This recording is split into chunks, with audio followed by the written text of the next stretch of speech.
Interesting. So let's flip that now. We talked about the worst experience, and you're very chipper and grandiose about that. What about your best experience? Those I have a ton of. Those you have a ton of. Yeah. Okay. What's your, let's say, number one? Oh, Twee. Twee. Okay. That's a girl's name. Probably the best was my buddy Alec. We met on the second date, and Vietnam closed the borders to tourists during the beginning of COVID, but you could still travel in country. And so I had about $1,300, $1,400 where I said, I'm going to go travel for 7 days. And I was going to go alone to Hanoi and just work my way down. And my friend called me 2 days before. He goes, I quit my job. I'm coming with you. I said, okay. And there were no tourists anyway, which is, it's pretty awesome. Yeah. But consequently, it was the cheapest trip I've ever taken. You go to a hotel in Hanoi, and you're like, how much a night? They're like, 500. And you're like, I'll go over here. No, 100, 200, right? And that happened across the board. We went to Ha Long Bay. If you ever go to see something beautiful, Ha Long Bay, we saw 4 other tourists. 4. Wow. And there was, all the hotels were empty. And my buddy and I got a sweet deal because this is a sweet story. I was growing a mustache for Movember. Okay.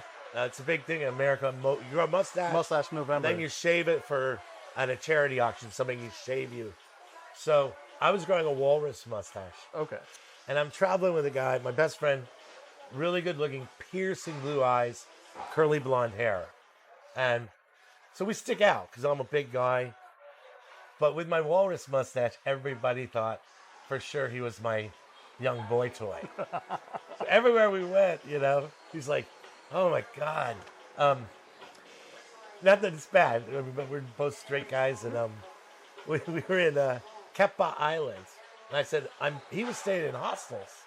And I was staying in a hotel. I was like, let me get you a hotel room for the night, And he was like, fine. And he didn't like it, And the lady's like, you're so nice to him. I said, oh, thank you. And she said, I get you a special room. So she showed us his rooms. And, and they were nice. And they were supposed to be $700K a night, which is what? It's like 30? No, like 45. Yeah, like 40. Yeah. I was like, okay. She's like, but we give it to you 300. And I was like, all right. But I'd show you a special room. She takes us to the presidential suite. And this thing had a living room, everything. We're like, how much? 3.9 million a night. We're like, oh, no. But she's like, but for you two, 700. We're like, 700? And she was like, my husband, he died. But you are the most beautiful couple I have ever seen. She says, love finds a way. Old loves young. Young loves old. Man loves man. And so we were like, okay, we'll tell you in a second. And she left the room. He's like, so we're a couple again. And I'm like, we're a couple. I'm like, don't tell her. Don't fuck this up, But then so we would go down in the elevator. He's like, we got to tell her. I'm like, no. Grab my arm. And we would hook arms and walk through the lobby and wave to her. And we're like, okay. Turns out she owned the bike rental place. She owned the cafe that we were eating at. This woman was everywhere we went. So we had to keep up the charade. But then one night he came over to my apartment. I'm like, what are you doing? He goes, a robe. I've never stayed anywhere with a robe. Get your robe, man. Let's hang out. So then we took these pictures where he's in a chair, and I'm like, and we gave her a picture of us in the robes. Then we laughed and we're like, shit, we're going to be on the website. Sure. But that whole trip, we went to Hanoi, Ha Long Bay, Cap Ba. Then we took a ferry to Haiphong. It's like a dirty old version of Ho Chi Minh. We went to Ninh Bình, where they filmed King Kong. And I think Avatar, too. Oh, really? Yeah. Ninh Bình is mind-blowing. Oh. And that was before my accident, so we were climbing temple after temple. Which is no joke for a 55-year-old guy. It says 1,000 steps to the top. But it's limestone, the steps are like this, and they're carved by monks 1 million years ago. Did you know that?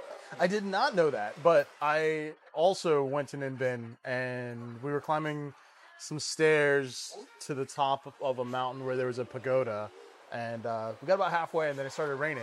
And that was possibly one of the most dangerous situations I've been in. No, because that's just slippery. Yeah, No, and but their stones are uneven. that's the problem. Some steps are like this, and then like this. So the last half of it, you're just doing squats Yeah. all the way up a mountain, you know. But I'll tell you an impressive thing. We got to the Dragon Pagoda, and I was like, I'm taking a nap, right? Because you have to climb up to one place, and then the other temple's over there, so you got to go down and over. So we did both of those. And I was laying down looking up in the pagoda, and I was like, this is something about Vietnam. I was like, Alec, lay down, check this out. She's like, what? So what are we looking at? I'm like, what's missing? What don't you see? And he goes, oh shit, man, there is no graffiti. No, not one person. And we looked, we were like, nobody had carved their initials. Nobody had written something. Nobody drew a penis. This thing was immaculate, and it gets hundreds and hundreds of people. So this whole respect from the culture, you would never see that in America. No. Never. No. In any country, I don't think. Maybe some of the more religious countries. Maybe where the punishment would be a lot stricter. Cut your hand off. Yeah. So that whole trip, and then we went to Dalat, but a hurricane came. In Da Nang, went to Dalat. We traveled for 24 days on $1,300. Wow. I was like, let's just keep going. I got more money. Let's. I mean, it was that, but that was because of COVID. Yeah. But yeah. So that was a long story. That is, but I mean, that is something great, and that happened to me as well. I went to Da Nang. I went to the Bana Hills, the Golden Hands Bridge. Yeah. And we were able to cross the bridge and see 0 people. Really? Yeah. That would be nice. I did it like 3 times that day, and the most people that we saw at one point was like 4 people as one family walking across the bridge the opposite direction. I must say that was, the second I saw the bridge and pictures, I was like, there's this bridge with these giant hands, and I was like, fuck, I gotta go see this. And it looks over like an animal reserve, and then you get there, and it's not really a bridge, it's just sort of a giant, but I mean, it's still cool. Yeah. It's not a bridge connecting 2 places. It's just a bridge that sticks out over a cliff. Yeah. Did you go to the German village? I did.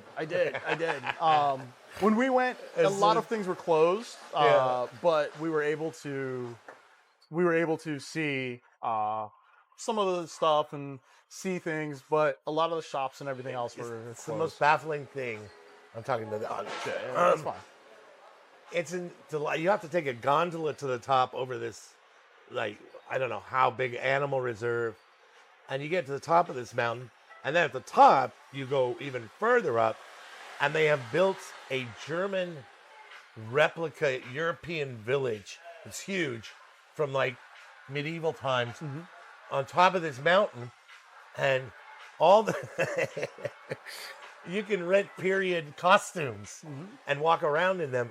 And the Vietnamese were all walking around these German lederhosen, and I grew up with Germans, so it's killing me. But we were like, we got to get costumes, you know? These big female ruffling dresses, and they were loving it. But I was like, whose idea